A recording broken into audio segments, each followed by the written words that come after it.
Have you ever felt like your body is fighting you, like you're doing everything you're supposed to do, but instead of feeling stronger and more energized, you're just tired? Your knees ache a little more than they used to. Your heartbeat feels a bit heavier after your morning walk. And deep down you wonder, is this normal, or is something wrong? You're not alone in that thought. In fact, I want to have a heart-to-heart with you today, not to scare you, but to help you. Because I know you care about your health.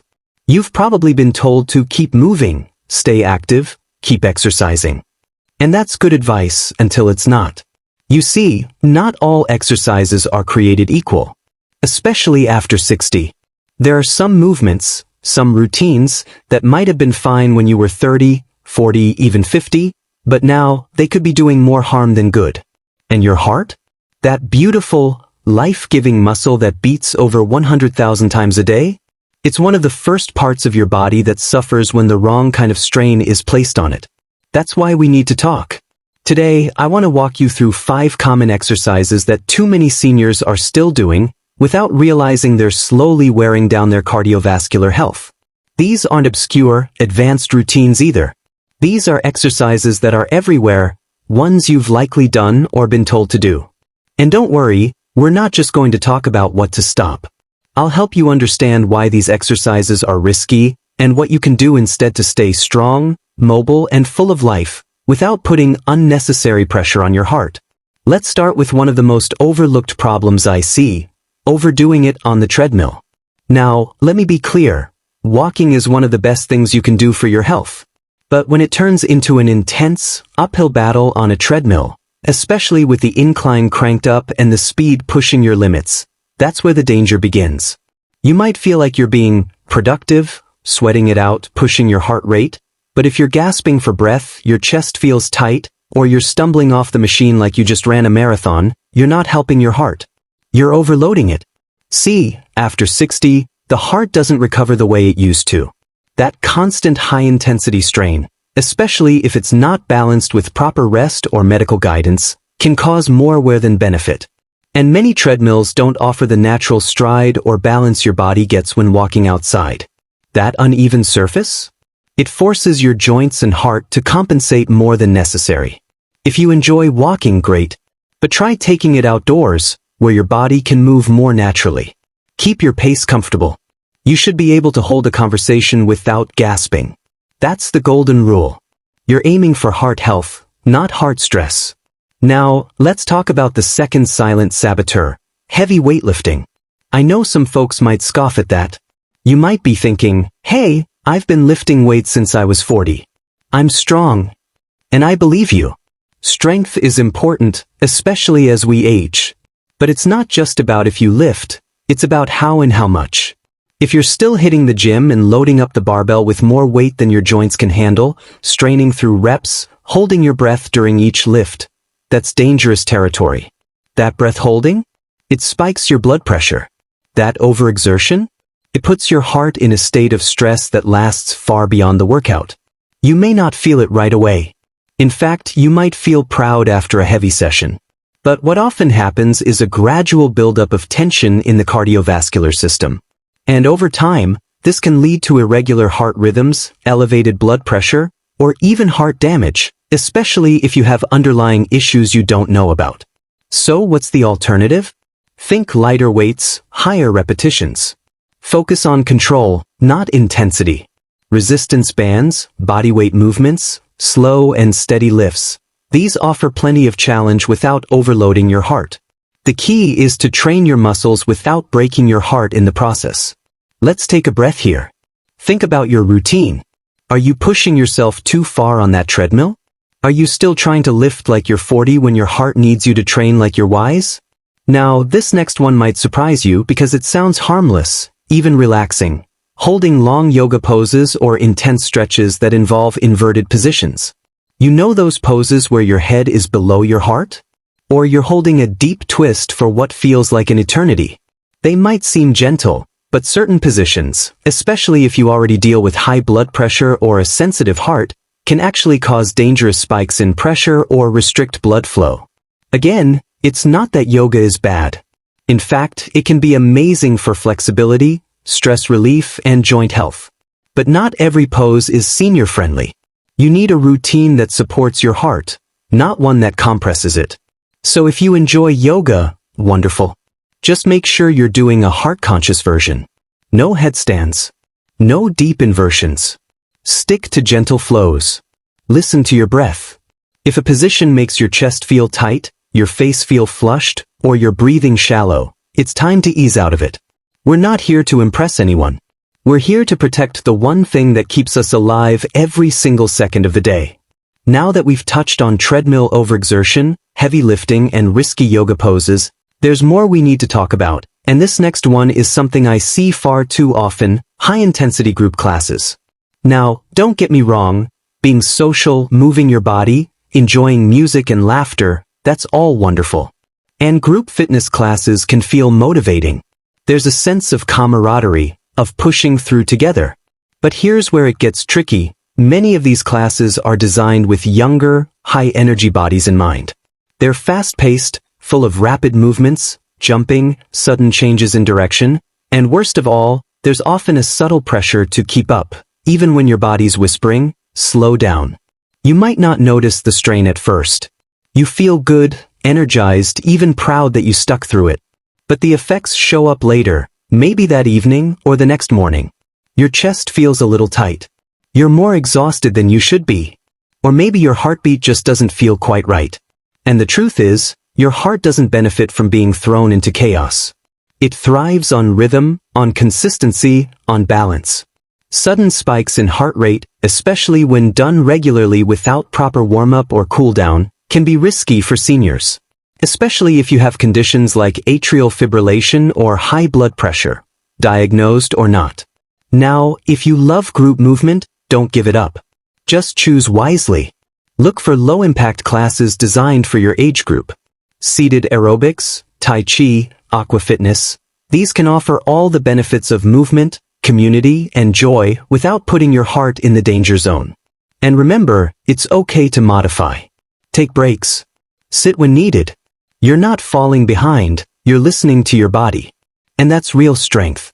Let's shift gears a bit and talk about something most people never associate with heart stress: holding your breath during exercise. It sounds silly, doesn't it? I mean, breathing is automatic. It's the one thing we do without thinking. But here's the catch. When we're focused, when we're lifting something heavy, reaching, pulling, or even just standing up from a low chair, many of us unconsciously hold our breath. And that tiny moment of breath holding? It matters more than you think. It's called the Valsalva maneuver. It increases pressure in your chest, and in turn, spikes your blood pressure. For a healthy 25-year-old, that's usually not a problem. But after 60? When arteries are a little stiffer, when your heart's already working a bit harder, it can become a real risk. I've spoken to seniors who felt dizzy after gardening or light lifting. Not because they were dehydrated or overexerted, but because they held their breath while squatting, reaching, or carrying something across the yard. It adds silent stress to the heart and cuts off oxygen in moments when your body needs it most. So what's the solution? Breathe with intention. Exhale as you lift or push. Inhale as you relax or lower. Make your breath part of the movement, not an afterthought. Whether you're walking, lifting a grocery bag, or doing gentle stretches, let your breathing guide you. Not only will it protect your heart, but it'll also keep your mind calm and focused. We've covered a lot already: treadmills, heavy weights, risky yoga, high-intensity classes, and now breath holding. And it all points to one simple truth. After 60, exercise shouldn't be about pushing limits. It should be about supporting your body, nurturing it, helping it carry you through this beautiful phase of life with energy, strength, and calm. We're not trying to prove anything to anyone. You've already lived decades of challenges, victories, work, family, and change. You've already proven yourself, time and time again. Now, the goal is different. It's about sustaining your health, protecting your heart, preserving your independence and quality of life. And I want you to hear this clearly: you are not weak for making changes. You are not fragile. You are wise. Choosing safer, more supportive ways to move your body is not a sign of slowing down. It's a sign of maturing into your power. You know what matters. You've earned the right to choose peace over pressure. rhythm over chaos, longevity over ego. And there's one more exercise we need to talk about, perhaps the most surprising of them all. It's something that gets praised constantly. Something you might be doing every single day, believing it's helping, when it could actually be harming your heart more than you realize. It's long-distance walking. Now wait. Before you shake your head or click away, hear me out. Walking is beautiful. It's natural. It keeps the joints moving and clears the mind. But after a certain age, the way we walk, and how much we walk, starts to matter a lot more. I've spoken to seniors who proudly tell me they're walking 5, sometimes even 10 miles a day.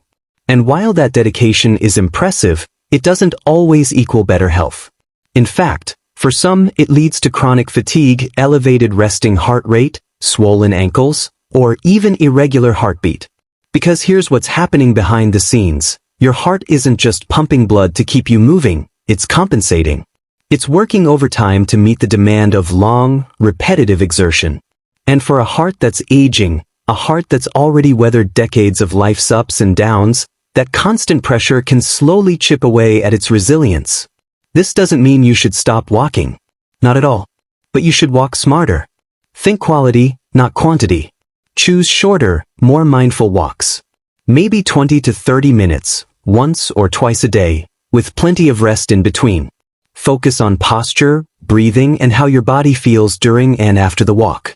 If you're pushing through soreness, tightness in your chest, or feeling wiped out afterward, that's a red flag. And most importantly, listen to your body, not your pedometer. You are not a number on a fitness tracker. You are a living, breathing, feeling human being. The goal isn't 10,000 steps. The goal is to enjoy the walk, to breathe deeply, to notice the trees, the air, the way your feet move over the earth. That's where real health lives, in awareness, not in mileage. So now we've talked about the 5. The treadmill intensity, the heavy weights, the wrong yoga poses, the fast-paced classes, and the long, exhausting walks. They all share something in common. They ask too much of a heart that simply wants you to slow down, breathe, and be gentle. But I want you to hear this loud and clear. This isn't about doing less. It's about doing better. You've spent a lifetime working hard, pushing forward, being strong for everyone around you. Now, it's time to be strong for yourself, and strength doesn't always look like sweat and strain. Sometimes it looks like grace. Like choosing a stretch over a sprint. Like pausing for a breath instead of powering through pain. And the beautiful thing is, your body still wants to thrive. Your heart still wants to beat strong for you. Even now, even after all the years. It's not too late. You can support it. You can protect it. All it takes is a few simple changes, a little more awareness, and the courage to let go of the things that no longer serve you. So today, maybe you trade that long, punishing walk for a slow stroll with a friend. Maybe you swap out the intense spin class for a few gentle laps in the pool. Maybe you let go of the heavy weights and reach for something that brings you peace instead of pressure. Because you deserve to feel good in your body. You deserve to move with ease and joy, not fear or fatigue. And your heart? It deserves to be treated like the sacred, loyal companion it is. It's carried you through a lifetime of moments. Now it's your turn to carry it, with care, with kindness, with the wisdom only someone your age can truly understand. So take a moment. Breathe deep. Place a hand on your chest. Feel that steady beat. That's your heart, asking for your attention. Not punishment. Not perfection. Just a little tenderness. You're not broken. You're not fragile. You're evolving. And as you move into this next chapter of life, don't let anyone tell you that the best is behind you. Your best strength? It's not in your legs. It's not in your lungs. It's in your awareness. Your courage to choose differently. To stop what's hurting you, even if everyone else is still doing it. So take that step. Not the one that wins a race, but the one that keeps you walking forward, day by day, in peace, in health, and in power. And if this video spoke to you, if even one piece of it made you pause and think, I'd love to hear from you. Share your thoughts in the comments. Tell us your story. What's worked for you? What have you changed? Your experience might be the exact thing someone else needs to hear today. And if you found this helpful, give it a like. It helps more people find this message. Subscribe to the channel for more videos just like this. Because you deserve guidance that's made for you, not for someone half your age. Thank you for spending this time with me today. It's an honor. Keep listening to your body, keep honoring your heart, and remember, you're not too old. You're just getting started. Here's to living your best life, at any age.